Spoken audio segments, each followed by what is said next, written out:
I went out there as for about 4 miles south of Crosby on the road out there. And I come up to the driveway and I drove down and I noticed that the buildings were quite far apart. So I started backing up, and I backed up and backed up and, geez, what was this? Oh, crap. It just changed like that, you know. It showed depth, you know, and it was not level, it was got down like this and then way up, and you could see the horizon way in at the edge of the sky on the horizon. And I thought, boy, that is a good scene, so that's what I painted.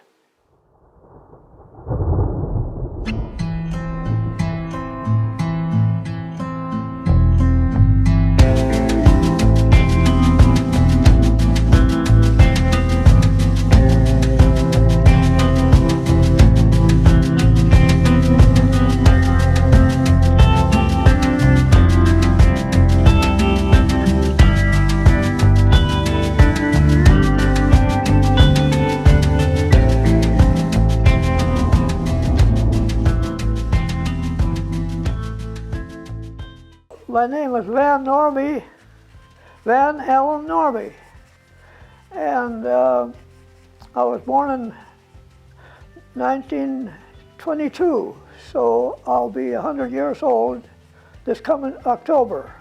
I grew up in Larson. I was born in the house that my brother and I left when we moved up to the villa here. About 12 years ago, 11, 12 years ago. The house is still there and it's in good shape. It's 20 miles east of here, Larson, North Dakota. I try to remember when I was born, but I can't quite remember the when. But I can remember when I was fairly young, yeah. I think my first memory was when lightning hit the house. It was an afternoon, and I was sitting on the floor, and my brother Kenneth and brother Russell was sitting just a little ways to my left, right, I mean. And there was a window there, and they were playing on a and at that time, people had to have a lot of bread. They baked a lot of bread. So we had a metal can that was about 3 feet high and across, and my brother was spinning a cover on there, and it would spin around and then it would make a noise, you know. That was kind of entertainment, you see. And then when he was doing that, lightning hit the house and it blew the top off of that, and it burnt the bread just black right away. And I remember little green balls floating around the floor. They were trying to see outlets, but there was no such thing as outlets in them days. And I remember my sister was right behind me. She picked me up like this in her arms, and that's the first time I seen my sister.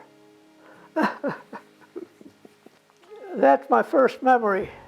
Even today, I don't like lightning. No, I'm afraid of it. Well, the house is still in Larson, and it's in pretty good shape. A small house. We had 6 of us kids, and of course Ma and Pa, that was 8.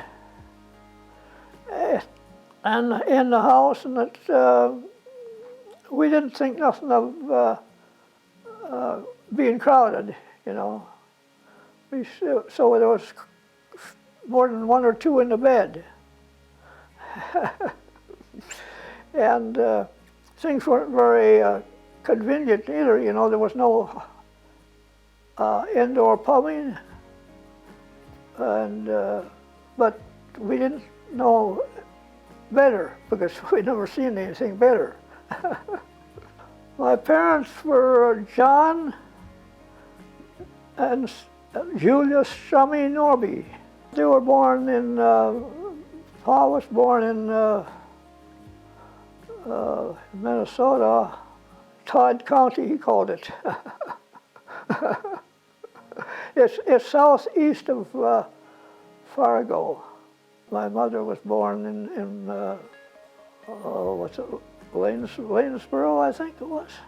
Pa, he, when he homesteaded up up the north or south east of Larson in the foothills, and he homesteaded a mile-long quarter, but he started to break it up when he quit, and so he went into the butcher business in Larson, had a butcher shop, and he did that for quite a few years. Later, he started buying cattle for himself and shipping them to St. Paul to make things a little bit better for the farmer. So they hired him to buy cattle and ship them to St. Paul. So that's what he was doing. And he did that for many, many years. He had a butcher shop there for a few years, and then he sold it. So then he went into just small farming and raising cattle and stuff like that. My dad, he died not so many years ago. He was 94 years old. And my mother, she died in 1943. She developed pneumonia, and they didn't have nothing for pneumonia in them days. She had weak lungs because she spent 5 years in the sanatorium in San Haven for TB. So us kids were without a mother for 5 years. But our sister Beatrice, she was not the oldest one, but she was next to the oldest of us kids, and she was pretty much our mother, you know. And of course, Pa was good to hire help when it was needed, you know. If we had, a lot of times we have to had hired men, you know, for thrashing and things like that, and of course he hired help for that. And he also hired help for during canning time when we raised gardens, and then also bought fresh fruit and had it canned, you see. And we always had a lot of canned things in the cellar. So he hired a woman to help with that. That's the way we got by. And it was not only fruit and vegetables they canned, but they canned meat. And boy, that was good meat too. Real good. Yeah. Well, we didn't have no refrigeration, you see. I guess I can remember her making breakfast when we were in bed, and I could hear the lids of the kitchen stove clinking, you know, and then we could smell breakfast. That's what and she was the best cook I've ever heard or seen and tasted what she could do. And she was, my sister Beatrice is pretty much the same. Everything she made was very good, and I complain a lot about food because I base it on that food that we grew up with. Pie was good, and they used lard for crust, you know, and it was very thin and very good, and the pies were always thick, not thin. Picture perfect they were. Well, I remember back years ago, she always told us not to lie. I can remember that. There were 6 of us in the family, and that were living. But there was two, a boy and a girl that died in about 1919. And they say that they had measles and it ruined their kidneys. So they died about 10 days apart at a young age of, I think it was 5 and 7 or something like that. And they were the first ones buried in the North St. Olaf Cemetery, west of Larson. They're the first ones. Pa I always thought he was more capable of any man I've seen. He could do anything. And that's a fact, he could do anything. And he done it good. He could make all kinds of sausage, very good. And he had all different kinds. Of course, he had managed a butcher shop for a few years when he was younger, you see. So he knew all the spices to use and everything to put into the sausage and the hamburgers. Oh, I tell you, when I eat a hamburger now, I can't hardly eat it. But when I think of that hamburger, that was very good. It was always grass-fed animals too, you know, and that makes a difference too. He went to school to the 6th grade, and he was really good writer. And signing his name was just, he'd go like this, get it the same every time. And he was very good with figures, he could figure in his head. And that was really good for him when he managed a shipping association, shipping cattle for the Farmers Union. Because he'd done a lot of that work and keeping track of all that shipping. He seemed to be able to do most anything, I kind of tried to do the same thing. And I have done a lot of variety of many things in my life, and that's one thing I'm satisfied with my life, that I have done a lot and show a lot for my time. We all went to Sunday school. I remember we always, kids going to Sunday school, we had little shorts, and there were everybody dressing so nice. And we went to Sunday school, and then after that, we read for the minister. And we were baptized in Larson, and we were confirmed there too. Many times we go to church, and the minister was Norwegian, and he preached in Norwegian, so we didn't know what they were talking about. But I remember the first time my sister took me to the back outhouse. That's my first memory of that. But my first memory of her was when the lightning when the first memory of her was when Harold was born, my youngest brother. I remember when he was born. And I remember the nurse was, and the doctor was in the kitchen. I could hear the clinking of the lids, and here she come through the house. I was in a different bed, you see, so that's why I remember. And she come through the living room here into the bedroom carrying this warm water. But I never heard no sound because here he must have been born already, I remember the doctor too. He come in the room with a big, long, I thought it was fur, but my dad said it was leather. But I thought it was fur. But the nurse, she was dressed all in white stockings and shoes, the whole bit, the whole hat and everything, I suppose the favorite food would be apple pie. And that was, I've never tasted apple pie like that. It was a 27 Oldsmobile. That's the first car I tried to steer, you know.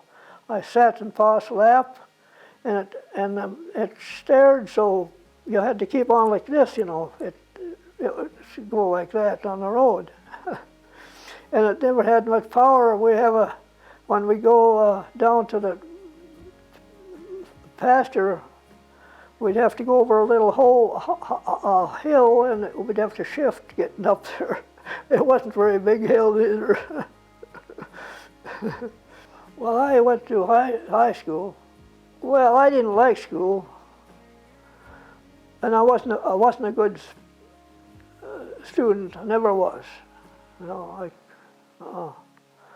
but there was a lot of people, a lot of students. In Columbus there, that was a good-sized building, and when they'd get out of school for noon or recess, it was just like opening a chicken door. They all flew out. And yeah, it was good. There was a lot of not a good people, but you know, it was at that time when people started moving west, and it was really going fast, you know. Every now and then there was family after family going, you know, west. That was in the late 30s. Kettleball and horseshoe and stuff like that. And we'd make things. We were kind of quite creative, you know. We'd make things for entertainment. Well, Pa had a shop down, he ground feed too, and he had a shop down there with a bench and a vise and all that, and a drawers knife and stuff like that. And so we make things, you know. And we kept busy. My best friend was Glenn Johnson, and I often think about him. If he would have lived, he would have been a good friend all my life, you know. But he was killed in an automobile accident after he come back from the Second World War. Him and Floyd Larson was killed in the between Larson, Noonan and Crosby. Hit the cement. They had cement railings on the bridges, you know, and he went it was a curve, and he went right through there. Two of them were killed. Yeah. For birthdays, we always had a big round cake, a couple of layers of frosting, and always had candles on them. For Christmas, we always had a Christmas tree, and the trimming was kind of delicate. It broke easy. It was that real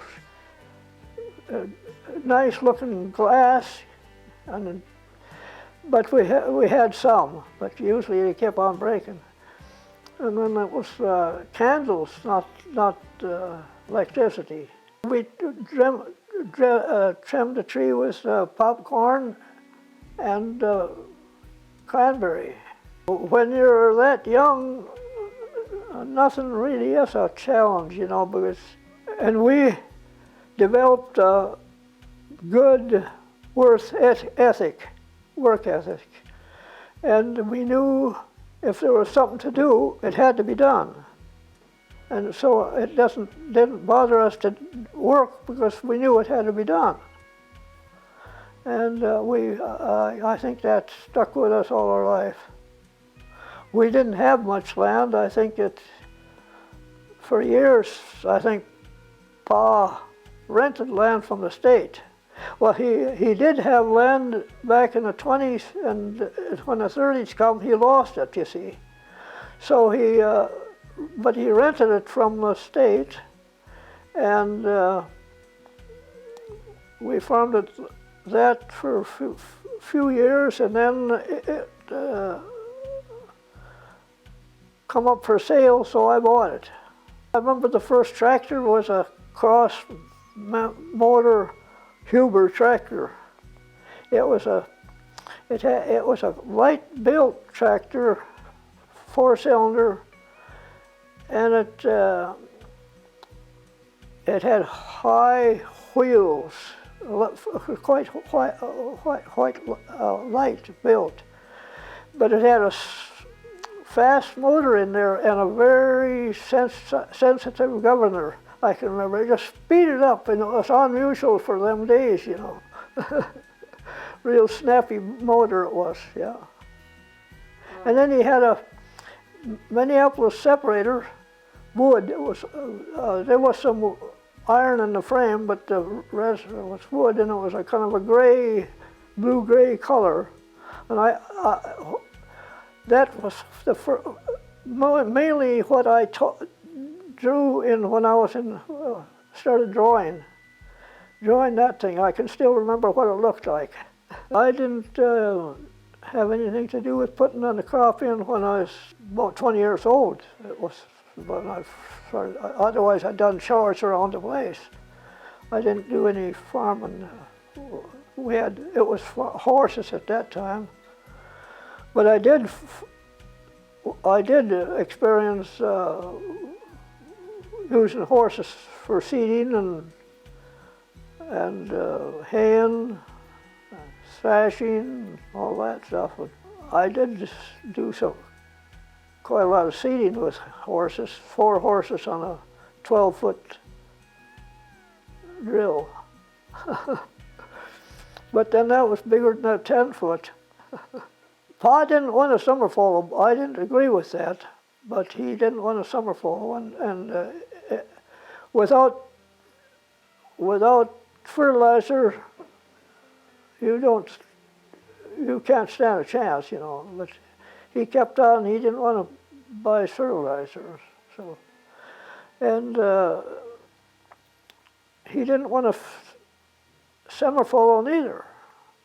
So I can remember farming and combining 3 bushels an acre. Yeah, it's a fact. Of course, most of that was some poor years, you know. But ordinarily, a good year, you know, when you don't fertilizer and you don't summer fall, you still don't get yield you should get, you know. But he still didn't want to do that. He saw that was wasting land, you know, leave it lay idle. There was no such a thing as fertilizer for many years, you know. Harvesting the crop, you know, we didn't farm much. The farms are small. Most of them were, and well, we had the shock, and the shocking was kind of monotonous, you know. It wasn't the best. Well, it wasn't the best job, but the thrashing was, because it got people together, and that was fun, you know. There was people around, you know, neighbors would get together and thrash, you see. So they'd have their own horses and equipment. And we did have hired men come from Minnesota, and we had they slept up upstairs in the barn, you know, and like that. And then when we would, Pa had he rented a big outfit from blacksmith in Columbus, and he had a Chalmers tractor, which is very good in the belt, and he thrashed a few different falls, and so he had to hire help. I remember there was two guys from Crosby come down there and helped, took the job of during thrashing. I don't know how, I can still remember their names, the last name. I don't know how it is pronounced. How Howe or something like that. Howe, something like that.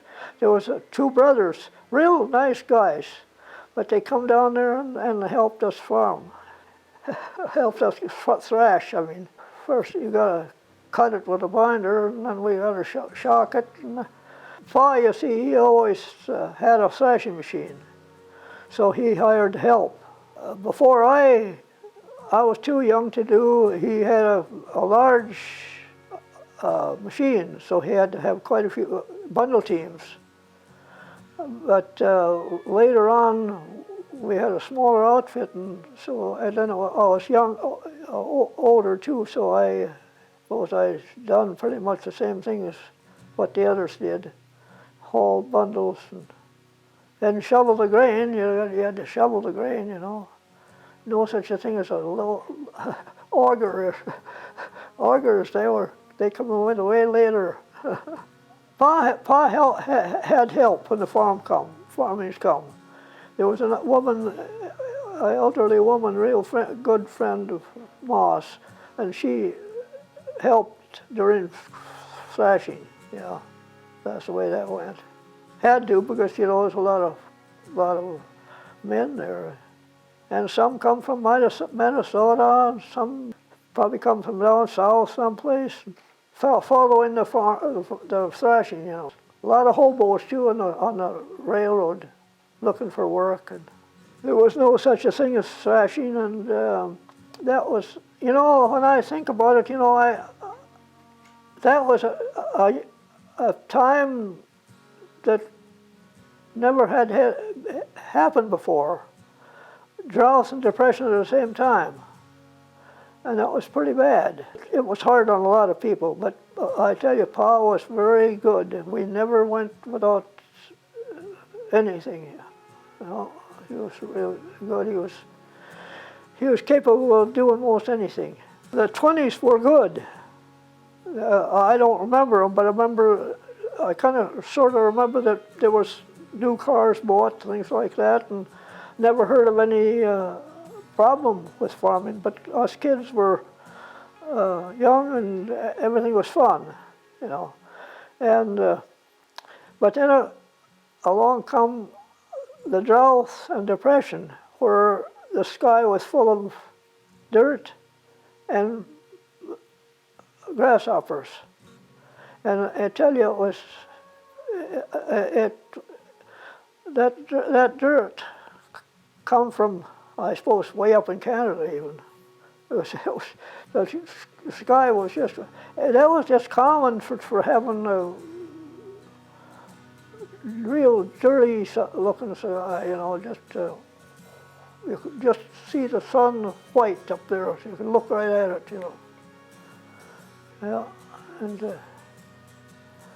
it was a long, and it was, the method of farming was not good at all. It was a plow and a disc and a drag, and that caused drifting. And when you start drifting, you couldn't stop it. And there was sand banks against fences.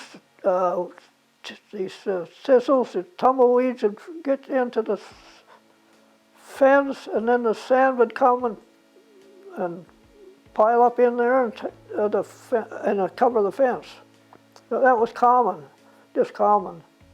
But we had fun during the 30s.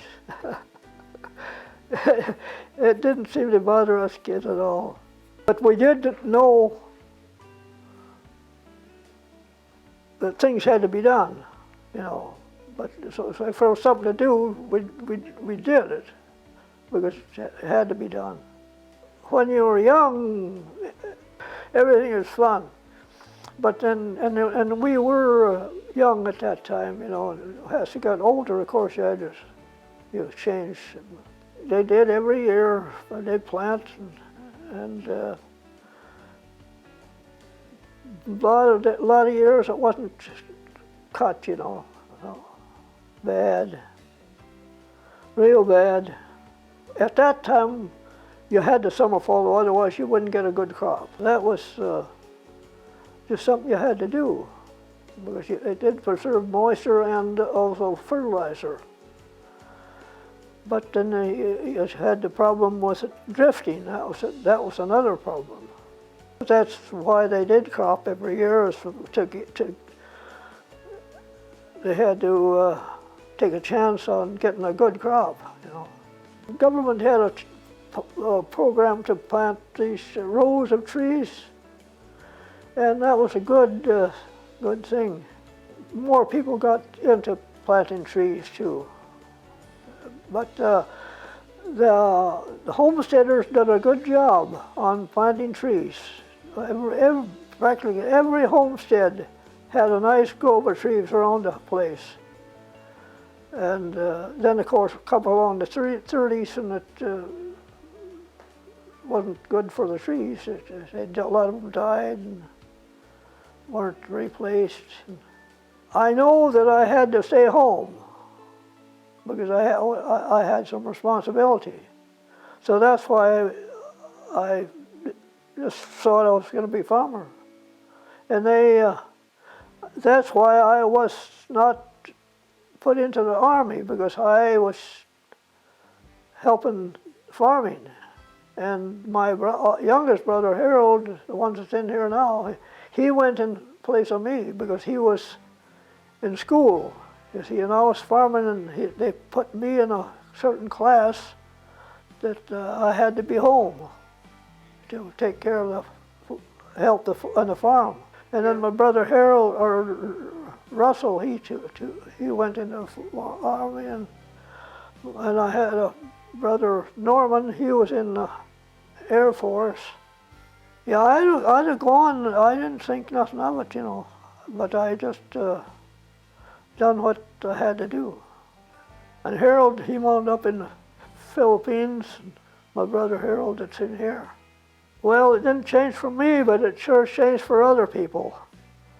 Because, you know, the way they farm now is a very good way to farm. There's no more drifting, and they conserve the moisture, the standing stubble shades the ground, and it's not broke up like they did before, where it lost moisture. It's a good way to farm, very good way to farm. So I think that there never will be a bad crop in the country. But of course now a bad crop is very good compared to what we had. You know, now they're farming 50 bushels an acre is nothing, you know, a lot of times. And we got, well, we were satisfied with 15 bushels an acre, you know. Well, it was mainly wheat and barley and oats. I had to have oats for. Well, oats was a kind of a good crop too. Later on, there was a demand for oats. In the elevator, they shipped oats to Texas for horse feed. Yeah, in Larson they did anyway. But yeah, wheat was the main crop. But Pa wanted to put in. He always had cattle, and so we usually had corn too. That was kind of a fun crop to put in, you know. You could we had a 2-row planter and a 2-row corn cultivator. And there was a few years there we used horses to do that, you know. And you'd sit there and the horses would pretty much go, you know, they'd follow that. When you're cultivating, they just go in between, leave that thing go between there, the crop, and so it was just not no problem with the horses. Just kind of say get up or something like that, you know, or hold or with some lines. But they wanted to go when the evening come. They didn't want to start. They wanted to go home. But yeah, I remember cultivating corn, and I would always get so sleepy.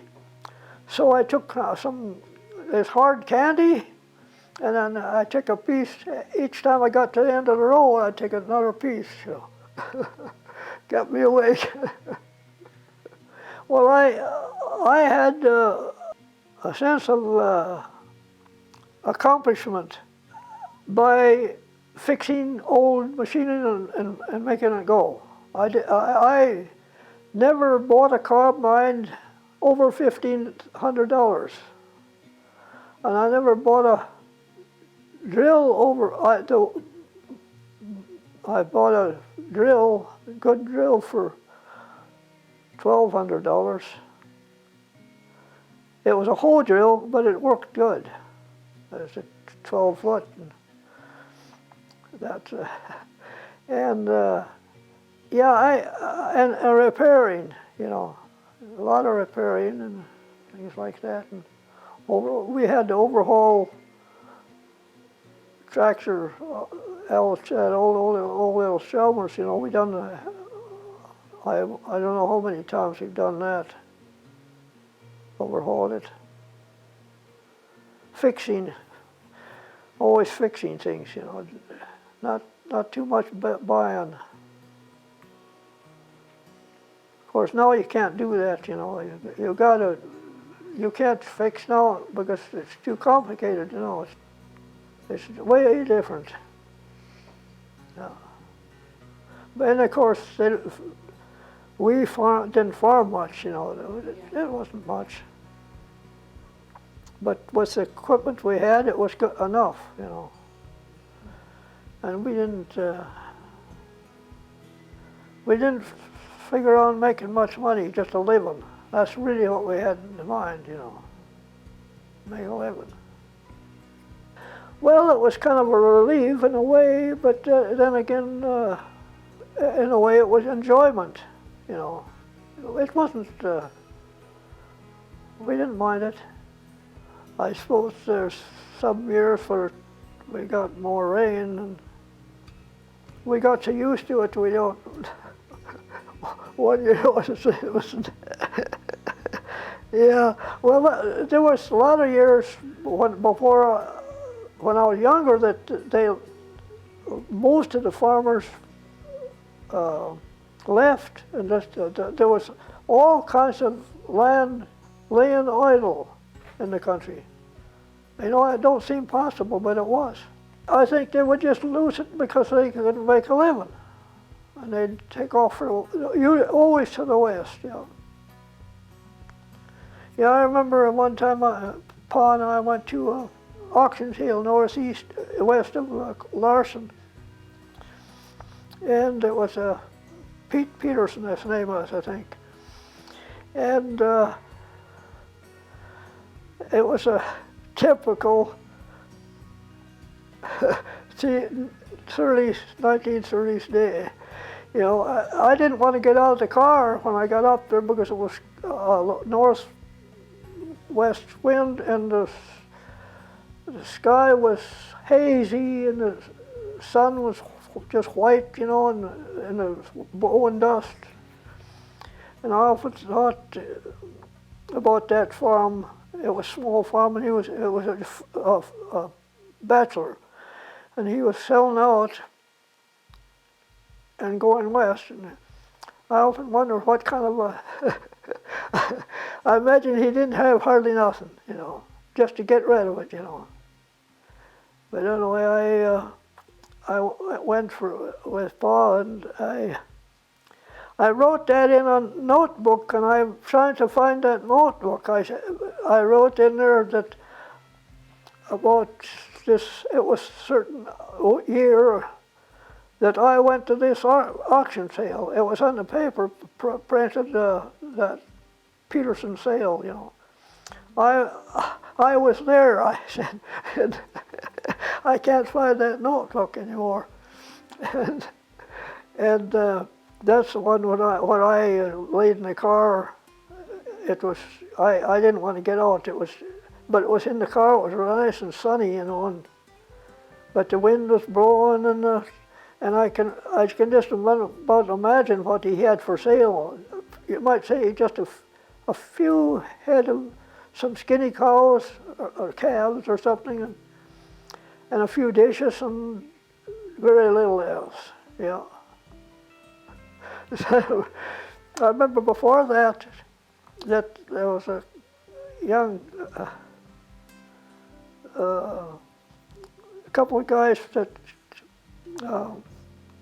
sons of he had a section for.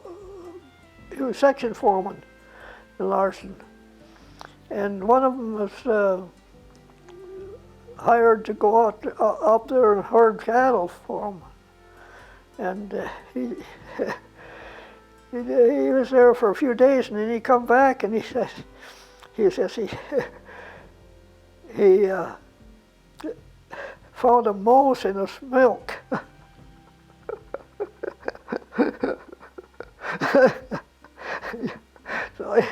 So he walked home. I think we're losing ground, bad, and worse than what they know. They're losing ground, and it's going to get bad. And I kind of doubt if they're going to correct it. They have made a big change already. They're really almost ahead of it. They're doing good, I'd say. The equipment they use and the way they farm, they're doing pretty good. It's just the weather that they can get a bad spell of weather, like either heat or drought or hail. Of course, that's something like that, or something.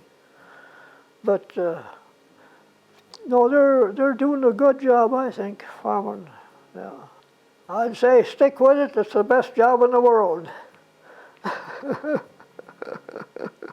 That's what I'd say. There's nothing like having a piece of land, even a garden, even a garden, and so plant something and watch it grow. It's really a pleasure, and well, it's kind of bad to see a disaster too, but in my history of farming, I only had damage from hail once, and it was just part of it, but it was almost wiped out, yeah. But that was just once in a long time, And then other weather, it's just kind of, well, it equals itself out. So it's still a good, I'd say it's a good occupation, yeah. My first memory of drawing was we had a sideboard in the front room, and I put a chair up there, and I stood on the chair, and I was drawing. I would draw on this paper with the lines on it, tablets, And usually I would draw mountains with snow on them. That's the first memory I remember of drawing. Yeah, I think both of them were. Yeah, they were both Ma and Pa were able to do most anything. Yeah, they were quite gifted that way, I'd say. Yeah, and most anything. It seems like it comes naturally for me. To mix paint is, I suppose, if it was for by experience, or it was something that I just knew to make two different colors or many different shades, you know, and it was no problem at all. Just nothing. I can. No, nothing. It was. That was really a good hobby. Good hobby. I have done a lot of good paintings, and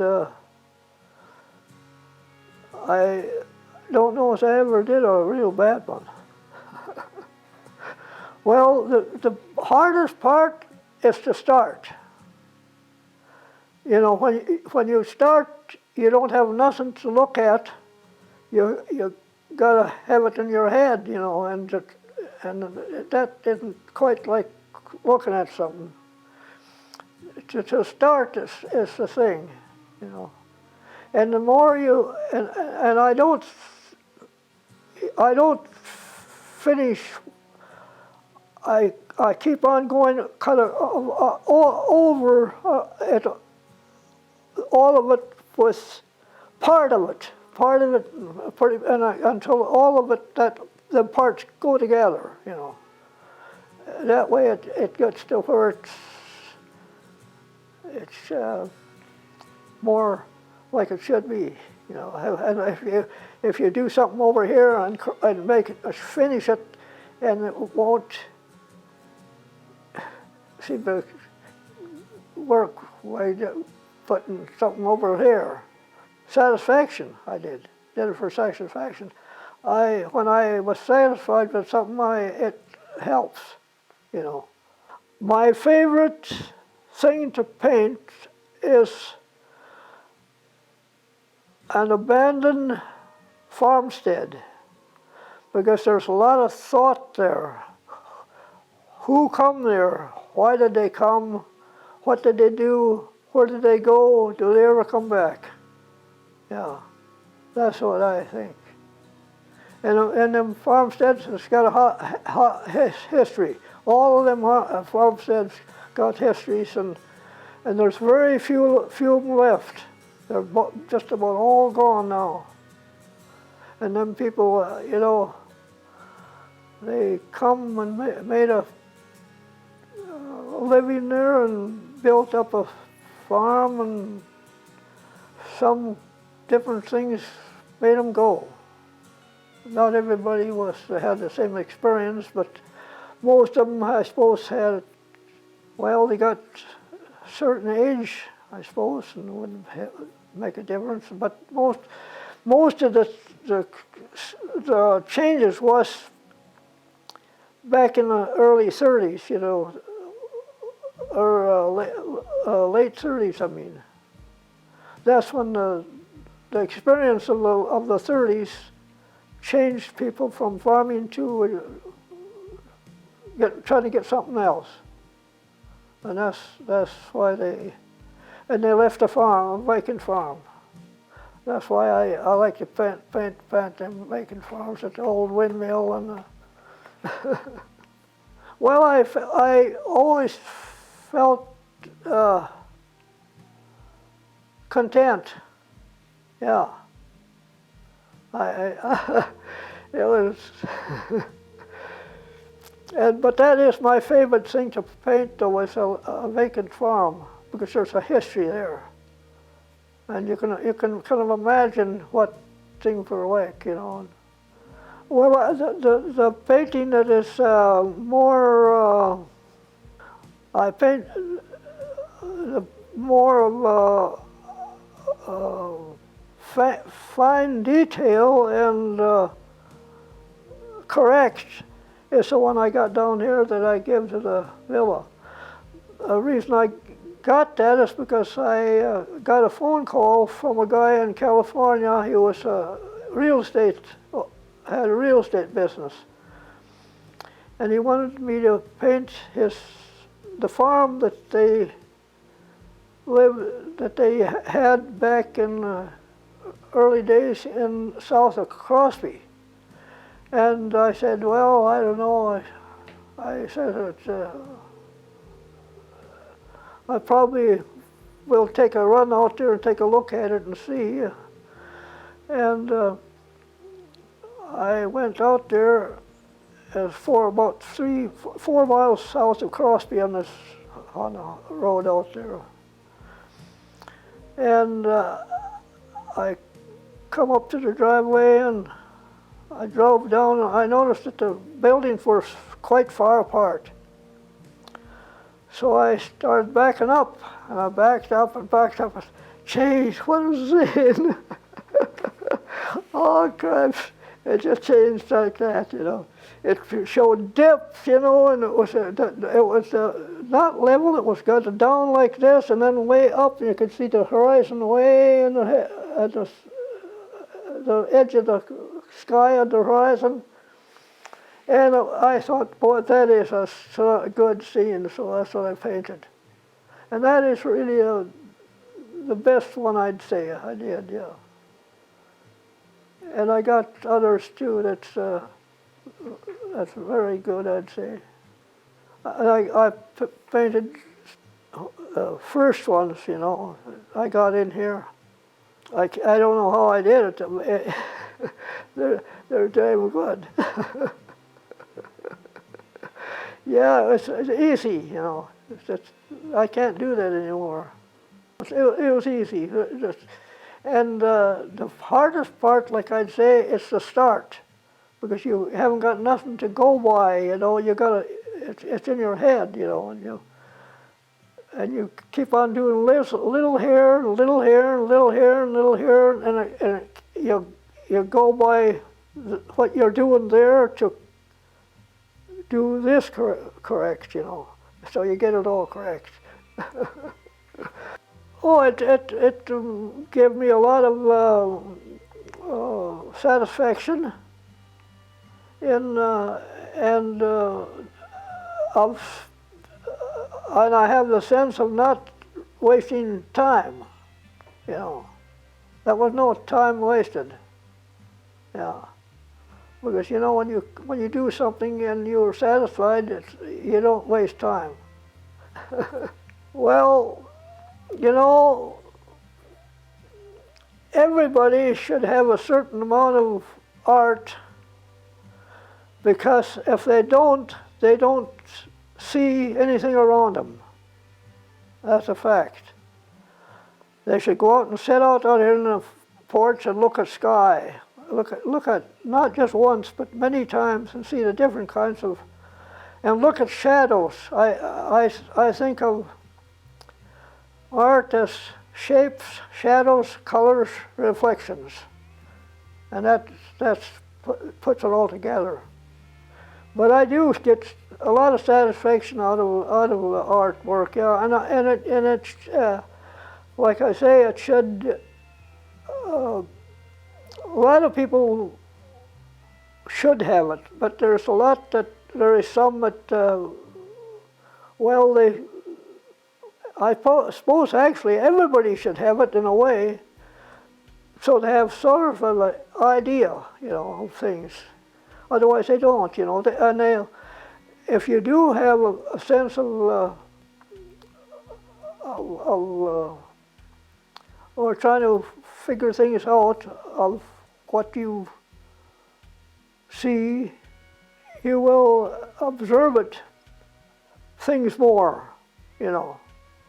You won't just go like this there and don't know what you've seen. because everything is, there's so much things to see, you know, that people don't, they don't see it. I even like to watch shadows, you know, change even, you know, things like that. I think that the world is smaller than what they think. And in order to make a good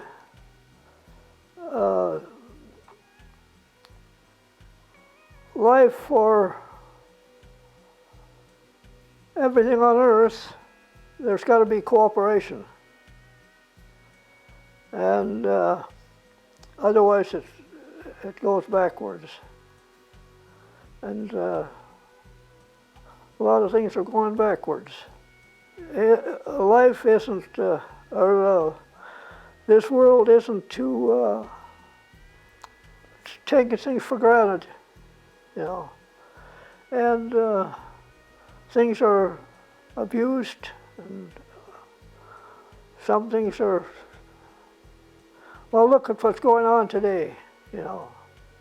That's a shame, just a shame. I can't figure out how things can get that way, you know, like to fight and to develop rockets and stuff that's going to kill people, you know, to get their way, you know, that's not very smart. It's kind of cruel. But you know, the world is, this is quite a world, you know, when you think about it, you know, this is the only one we know. And it's got everything. If it was managed right, just think what it would be like. What I often think, though, is that it would be nice to have a visit from outer space. Yeah, it would be. It'd shake them up. It'd make us feel pretty small. And who knows what kind of other life is out there.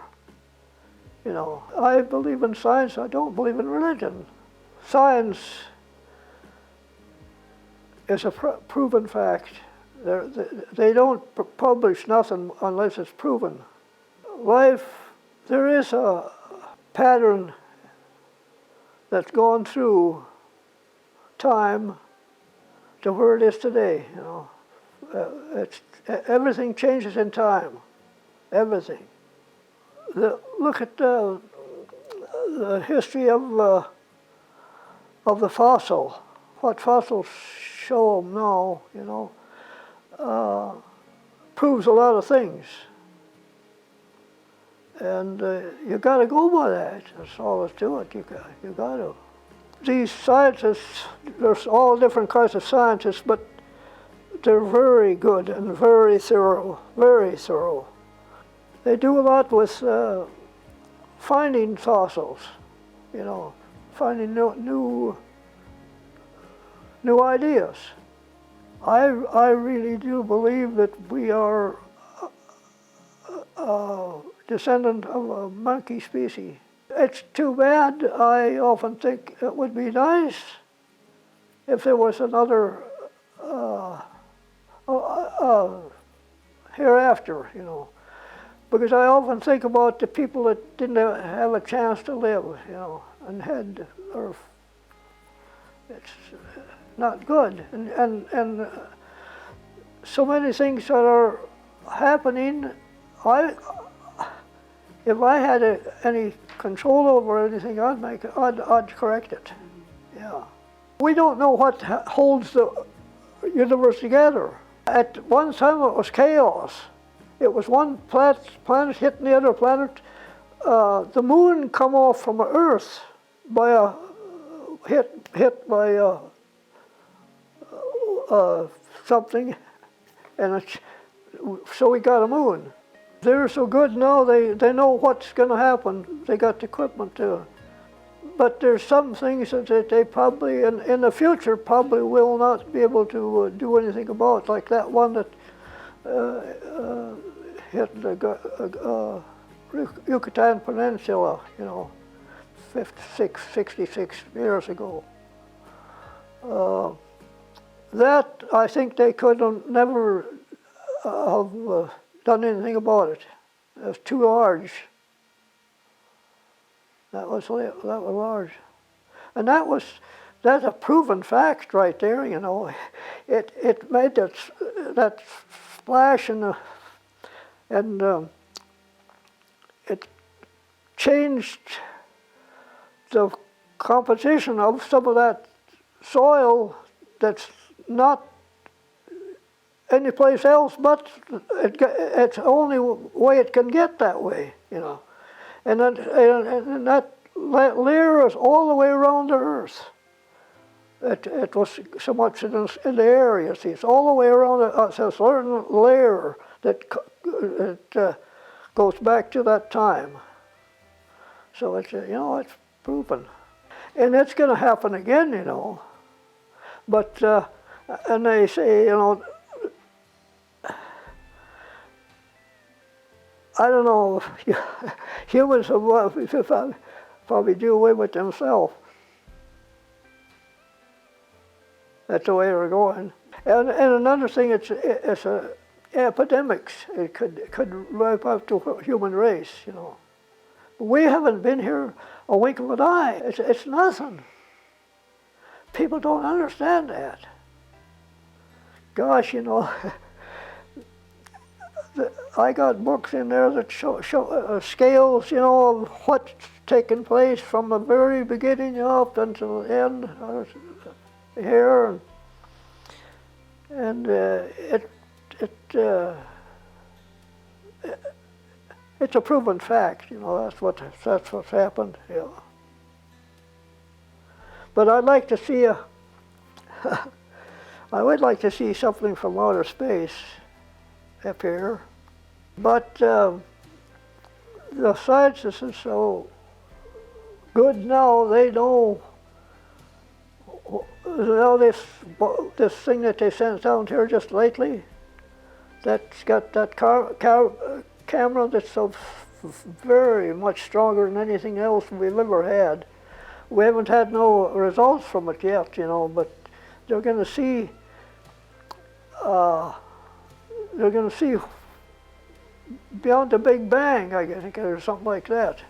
And the Big Bang is another question, because how can a thing get into a little dark hole with all that? It's kind of troublesome to think about something when you can't come up with an answer. You think a lot, don't you? That's very rare. A lot of people don't think. I mean, they don't. That's what I say. I say I can't sleep while I'm thinking all the time. Well, I thought it was pretty good, and I often wonder why they didn't go back. But now they're going to go back. I often wondered why they didn't start with a little community over there. The Earth is only 240,000 miles away. 240,000 miles away. That's nothing. God, that's something else. And why not go up there and experiment? And now they're starting to think that. It'd be good to go up there and have that challenge of building where there is hardly no gravity, and who knows what they could develop. And what's on the moon too. They talk like there's a lot of valuable stuff there. It could be. And now, with the equipment they got, they can ship that stuff back to the Earth, no problem at all. big loads of stuff. Well, it hasn't really affected me any, except for well, it's not even a bother, you know. I just do what they say and take the shots, and I believe in vaccination. Yeah, it hasn't affected me any as far as that goes, but it's affected the whole world a lot, you know. It's something that this epidemic is something we can expect, you know. It's going to happen again, and probably sometime it's going to be so severe it could be disaster. But then again, the scientists they're pretty good. Yeah, well, it sure changed things, didn't it? Gosh. And it spread around the world in no time. You know, just fast. Yeah, well, anyway, I just think a lot, and not that I'm right, but it's good to think too, you know. I like to listen to the news. A lot of people say, oh, I don't listen to the news. I like the news because you find out what's going on. You know, you have to bite the bullet. Pure luck, that's what. I never thought I would live very long. When I first got out of high school, I don't know what I had, but I hurt on every joint in my body. Oh gosh, I hurt, you know. They said it was some kind of rheumatism or something like that, you know. They didn't have no idea. And that went for about 9 years, and it finally went away. Yeah. I was, every joint, my hips, my shoulders and neck, boy, I had to, when I went to bed at night, I had to lay flat on my back, and then this pain would go away and I go to sleep. Yeah. So I developed a way of sleeping on my back for years and years. Now I can go on my sides too and sleep. I have exercised since I was out of high school. A certain amount, you know. A lot of times I don't have to because I'm hard work. You know, there's a lot of hard work, but I bought a treadmill, one of them treadmills you walk on, in Penny's here in Crosby. Penny's was in that store right in the corner there, and they had a treadmill in there, and I bought that back in 43 or 44 or something like that. And I wore it out. It was made, it was kind of heavy, you know, a clumsy thing, you know. It was had maple rollers about that, like that, and about that long, and one right after the other. And then it had a belt that went over that. And on the sides, they got a couple of heavy iron, just like hoyles, like for momentum, or what do you call it? When you get going, you know, it kind of keeps it going, you know. And I wore that out, and I still got that belt at home. And I think I got the two round things in the front, they weights for momentum, you know. That's probably the only treadmill that was ever sold in Crosby. And I used it a lot, and I think it was a good thing, Exercise is really good. And today I still do exercise, and I go against something like that, and back and forth, and then I used to do it many different ways, you know, but now I only do that and then walk. That's about it. Actually, I don't feel secure with movement, you know. When I get up, I'm kind of, well, afraid of falling or something like that, you know. Your balance isn't right, you know. And I do have problems with balance. Many things I regret. Yeah, many things I should have did, a lot of things I shouldn't have done. Think of the future. Think of what decision you make now, how is it going to affect the future? That's what I'd say. And I think that's a good idea. Don't jump at something and regret it. Because the future will always come.